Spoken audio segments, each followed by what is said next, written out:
Welcome back to True Echo, the channel where real stories rise above noise, where dignity faces down discrimination, and where silence, when wielded right, can bring empires to their knees. Today's story is more than a viral headline. It's about a woman whose calm gaze and quiet resolve exposed a luxury industry built on polished prejudice. She didn't shout. She didn't beg. She simply placed a business card on the table, and walked away. What followed was the downfall of a billion-dollar empire. This is the story of Danielle Whitaker, the black CEO who was laughed at for using her Centurion Black Card, until she cancelled a $2.8 billion deal and ignited a global reckoning. The marble floors of the Lancaster Grand gleamed beneath Danielle Whitaker's heels as she stepped inside. It wasn't just the glint of her navy Armani suit that caught attention, it was her calm, unreadable presence, the kind that made people instinctively move aside without knowing why. A black woman in a space like this? Guests whispered, heads turned. Some looked past her, others through her. No one really saw her. Behind the reception desk stood Ethan Garrison.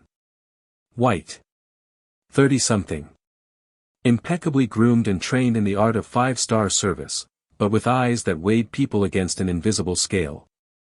Danielle stepped up and slid her Centurion card across the glass desk. Instead of the professional courtesy one might expect, she was met with a smirk. Black card, huh? Ethan said, just loud enough for others nearby to hear. Those usually max out quick. Around them, the lobby slowed.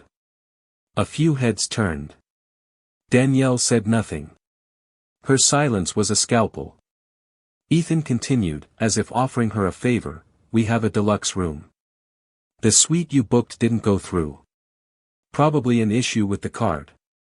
Danielle didn't argue. She didn't need to. She accepted the downgrade with a nod, but her mind was already at work, analyzing, recording.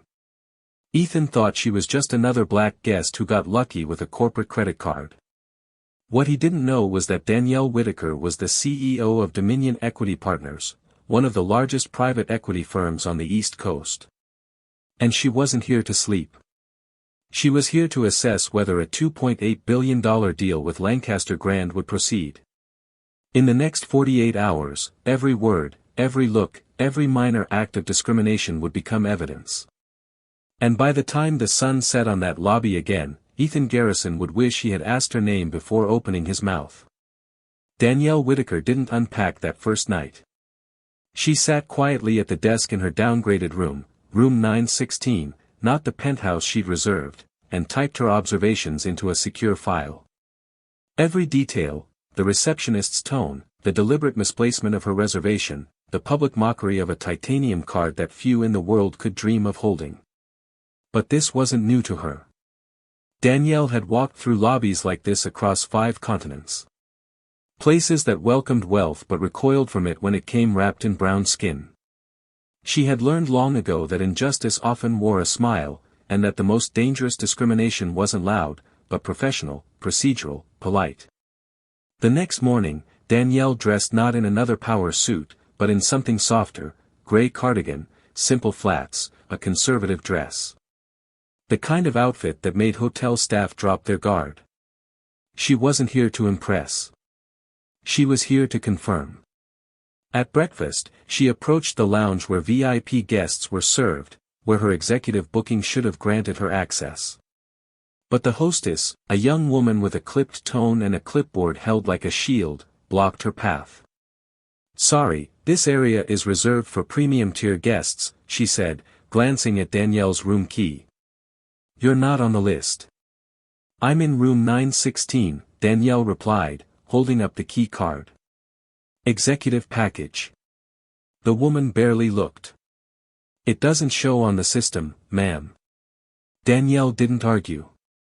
She took a photo of the lounge sign, her room key, and added a note to the audit log, access denied despite executive booking. Staff tone cold. Eye contact avoided. Pattern matches racial bias. Later that morning, she passed the concierge desk. 2 staff members stood chatting. One, a graying man in a navy blazer, glanced at her and whispered to his colleague, another PR diversity project. Danielle didn't flinch. She didn't slow down. But in her mind, the weight of evidence began to form something heavier than a case file. It was a mirror, one she would soon hold up to the faces smiling in polite dismissal. Back in her room, she reviewed the footage captured from her hidden button camera, the smirk, the denial, the whisper. It was all there, on record, undeniable. She knew this chain had received over 40 internal complaints for similar treatment in the last year. Her firm had flagged it as a risk, but without proof, the $2.8 billion expansion project had remained on the table. Now, she was building the proof. Danielle called room service. The response was curt. She asked for early gym access. The young security staff looked at her like she was trespassing. "I'll have to confirm with the manager," he said. A white male guest walked past without showing a key. He was waved in. Danielle nodded silently, then walked away, her heels tapping the tile like a metronome counting down to collapse. Her hands never shook. Her voice never cracked. But her mind, her focus, was surgical. That night, she stood before the floor-length mirror in her room, looking at herself. Her grandmother's face looked back, proud, unyielding. The woman who had been turned away from hotels in the 1960s. Who had ironed uniforms for maids who were never seen as guests. Danielle didn't cry. She turned back to her laptop. Under the line, Lancaster Grand Evaluation Report, she typed. Conclusion, discrimination not incidental. Not individual. Cultural. Structural. The next day, she would go to dinner. She would request a table by the window. And she would be told it was taken, even when it wasn't. And then, finally, she would place her business card on the counter. And Ethan Garrison would realize the woman he dismissed wasn't just any guest. She was the storm. The next evening, Danielle chose elegance, not to impress, but to test. A black cocktail dress, understated makeup, her hair in a classic twist. She was every bit the image of refinement, yet she walked alone, no assistant, no entourage. She wanted to see how they'd treat a black woman without visible power. She stepped into the mezzanine restaurant, its golden chandeliers bathing the space in warmth. Soft jazz played over clinking cutlery and murmured conversation. It was the kind of place where appearances mattered, where the seat by the window wasn't just a table, it was a statement of who belonged. She approached the reception desk. Reservation under Whitaker. 6:15, one person. The hostess, Megan, froze for the briefest second. Danielle saw it. That flicker of surprise, confusion, and calculation. Megan scanned the list, then looked toward the window tables. "I'm sorry," she said with practiced sweetness. "The window side tables are already taken. I'll seat you further inside." Danielle's eyes flicked to the empty tables along the glass. 3 of them. No place cards. No glasses. No setup at all. A server stood nearby, wiping one table lazily. He glanced at Megan, awaiting her lead. She gave a subtle nod. The lie was silent but coordinated. Danielle didn't challenge it. She smiled gently. "Inside is fine." She followed Megan to the back of the restaurant, to a table near the wall, where no one would see her. The hum of the dining room became background noise as she activated the recorder in her lapel. She sat still. Ordered sparkling water. Waited. 10 minutes later, a white couple walked in, middle-aged, no reservation. Megan greeted them with a radiant smile and ushered them to a window table. Danielle didn't look away. She observed, sipped her drink, and took a mental snapshot. She was no longer collecting incidents. She was collecting patterns. And those patterns had now become policy. After her quiet dinner, she decided to check the hotel's fitness center. The gym was nearly empty. A white man in sweats walked in ahead of her, nodding at the security staff. No keycard check, no questions. Danielle stepped forward. Room 916, she said, offering her card. The young staff member hesitated, flipping her key back and forth like he was inspecting a fake ID. I need to confirm your reservation. Tonight the gym is only for pre-approved guests. Danielle didn't flinch. That's fine, she replied calmly. I'll use another gym. She walked away, past the mirrors, her reflection moving with quiet confidence. Her hands never trembled. Her steps never faltered. But her silence, sharp, still, was deafening. That night, in her room, she uploaded everything to Dominion's internal review server. The gym incident. The window seat lie. The second-class treatment at breakfast. The entire operation had become undeniable. Footage. Voice clips. Guest access logs. Audio of racial remarks captured at the concierge desk. Danielle didn't write a complaint letter.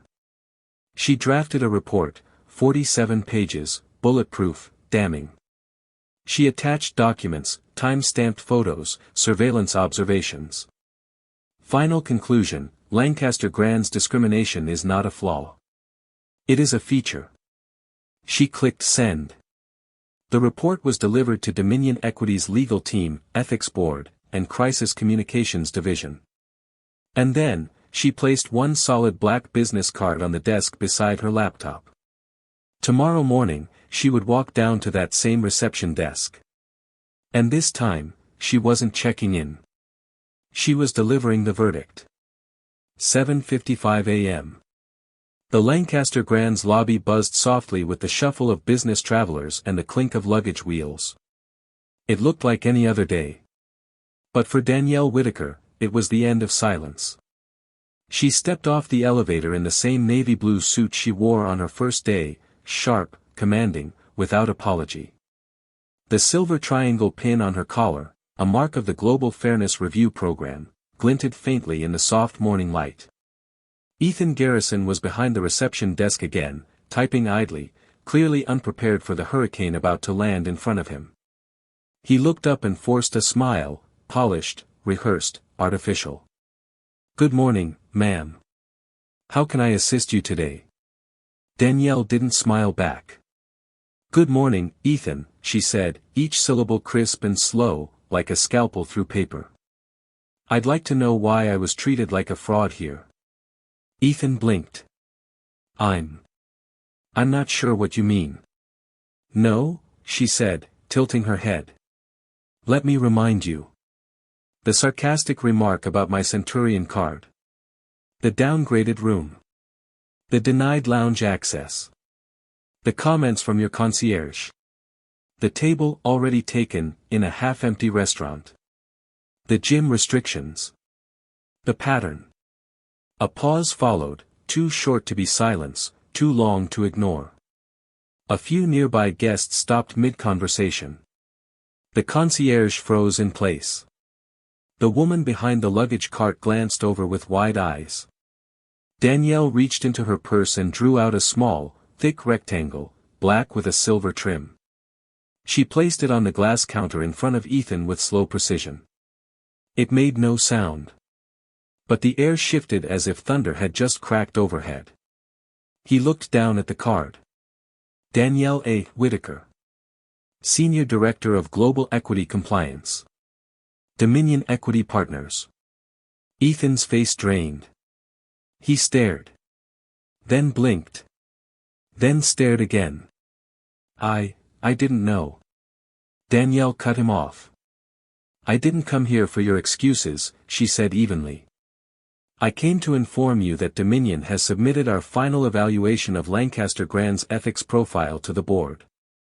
It's been sent to investors, regulators, and the press. The $2.8 billion deal is off. A collective gasp seemed to ripple through the air. A man at the concierge desk dropped his pen. A woman behind Ethan mouthed the word, "What?" I also came, Danielle continued, to show you what happens when you choose mockery over respect. When you measure someone's worth by skin tone, not merit. When you judge before you ask a name. She stepped back. Turned to leave. But then she paused. Had there been just one respectful word, one moment of professional integrity, she would have been the one signing Lancaster's global expansion deal that week. Instead, she was walking away, taking the future with her. I wasn't asking to be treated like royalty, she said, her voice low. I was asking to be treated like I belonged. Her gaze lingered on Ethan for one last second. Then she walked across the lobby, heels striking marble like a final drumbeat. Each step a chapter closed. Behind her, the reception desk was frozen. Ethan couldn't move. Couldn't speak. Until the internal phone rang. The receptionist beside him answered. She nodded once, then looked at Ethan, her face pale. The CEO wants to see you. Now. Guests in the lobby whispered. Phones came out. Cameras rolled. One guest whispered, "Who is she?"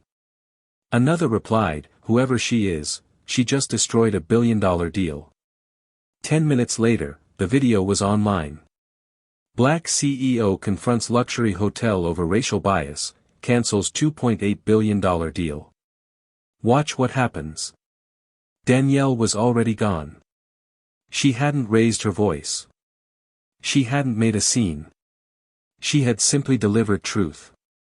And the empire began to fall. By the time Danielle stepped into the back seat of her waiting car, the first tremors had already begun. The clip of her confrontation had made it to Twitter, Instagram Reels, and TikTok within the hour. A 43-second video. No yelling. No outrage. Just a business card, a composed voice, and the words, "You chose to mock a black woman instead of checking her name." And that was all it took. Hashtag know her name. Hashtag Danielle Whitaker. Hashtag Black Card Power. Hashtag Lancaster Exposed.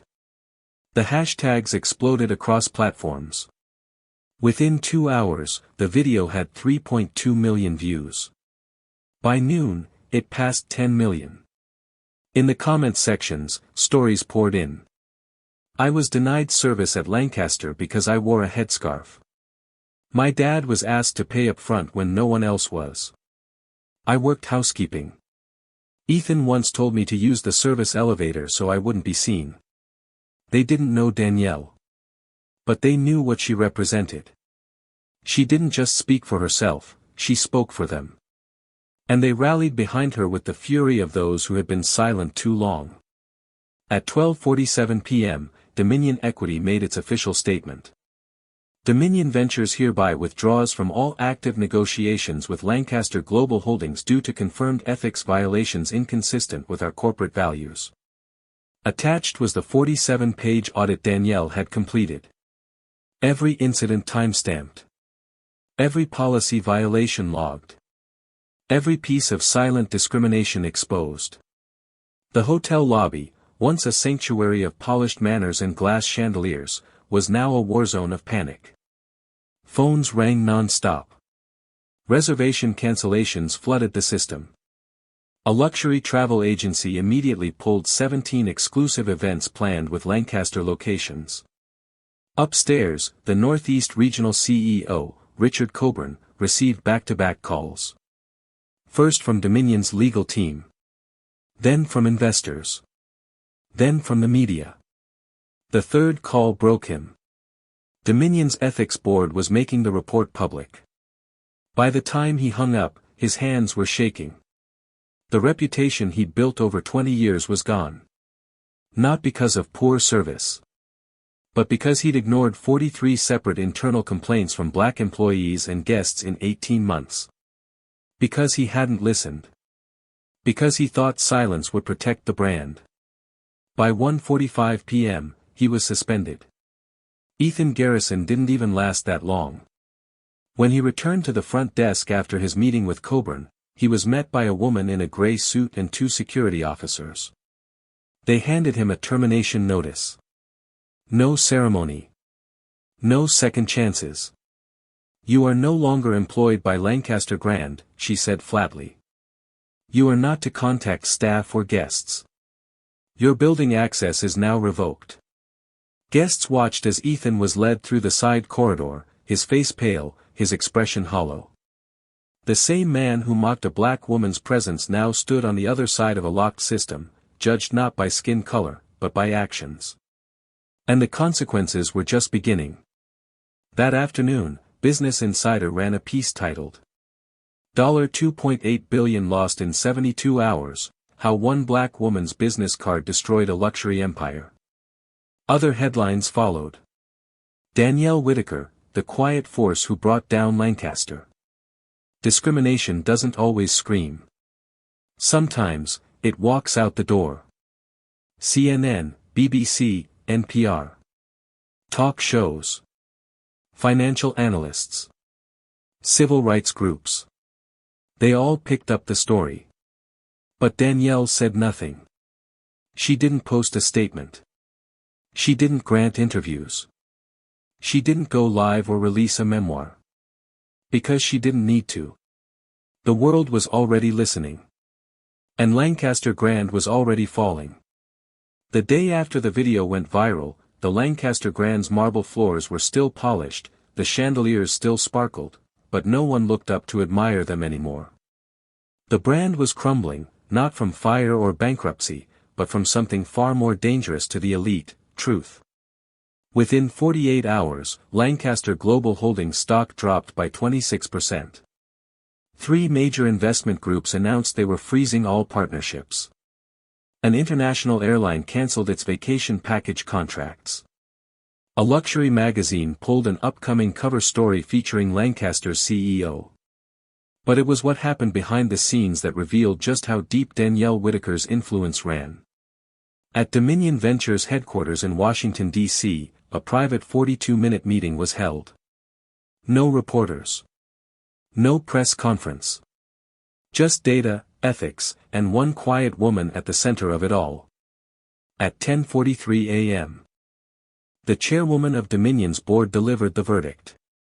Cancel the $2.8 billion deal. Publish the audit. Inform all global partners. The official report was uploaded by noon, available to the public, with no redactions.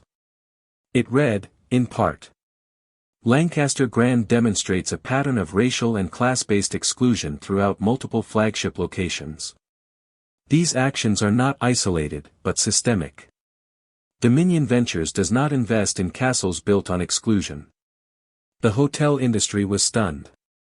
And then it responded. More than 40 luxury hotel chains worldwide announced internal audits. Some began offering new training programs. Others implemented blind hiring procedures. One global hospitality group launched a 24/7 anonymous discrimination hotline, inspired directly by the Dominion audit. But the most symbolic change came from Ernst & Young. They unveiled a new service, the Whitaker Standard.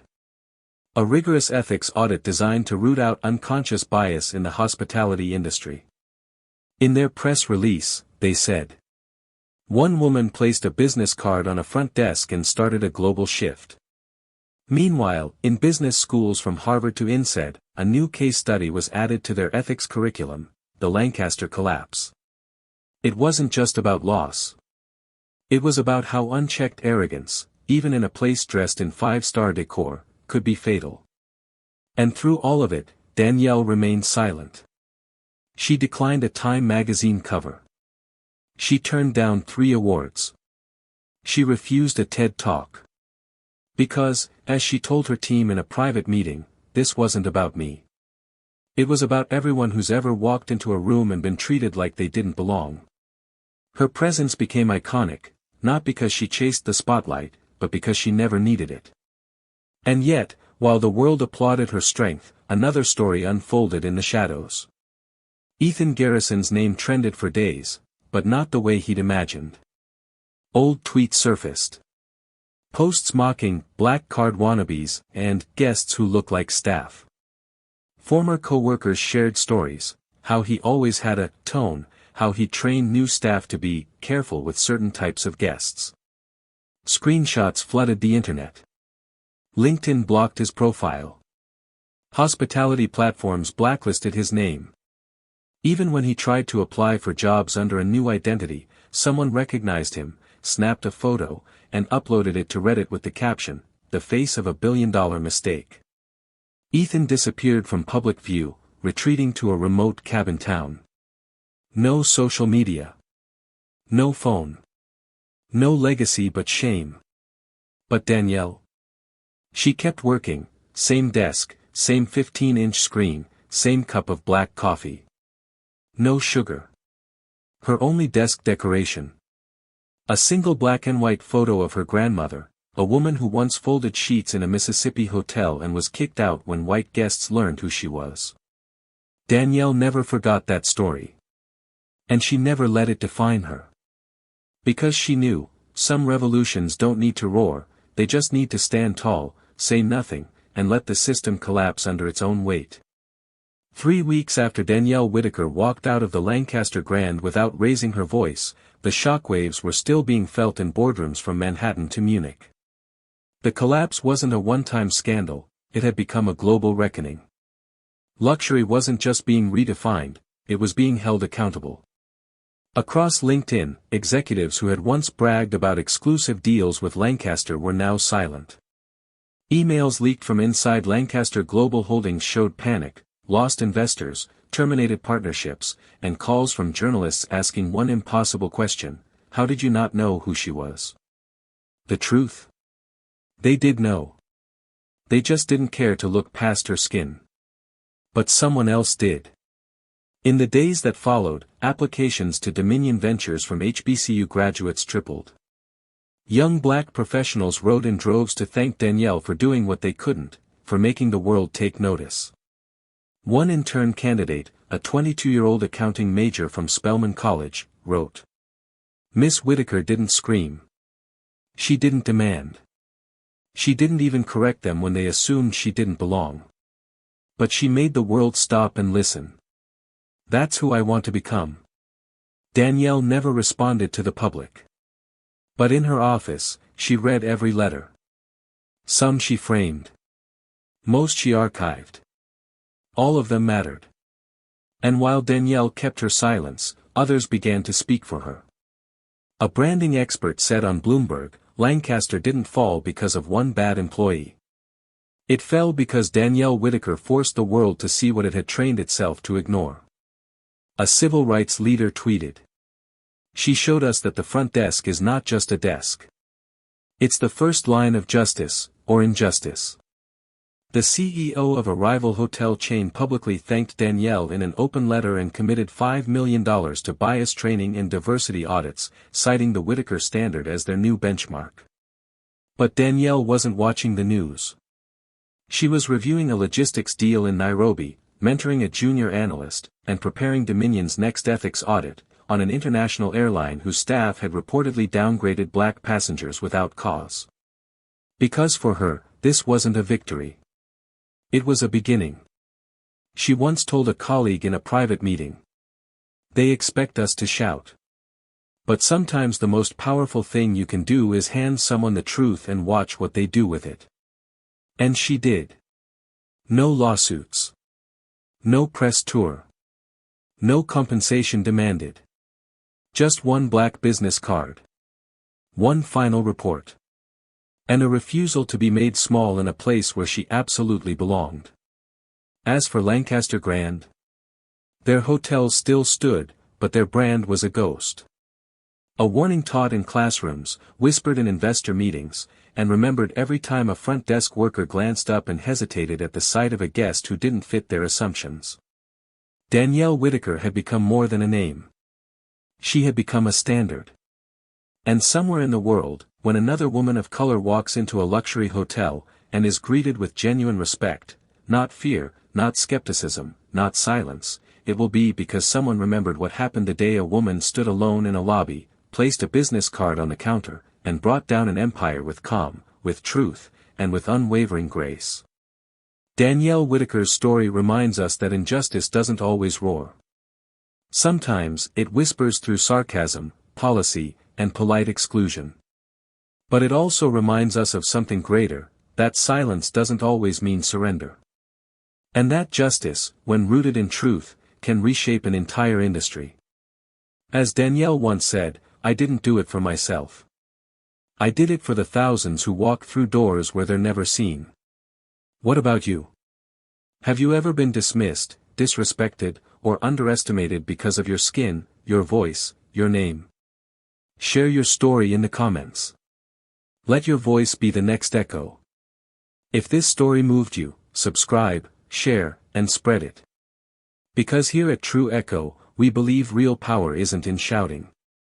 It's in standing tall. We'll see you on the next journey.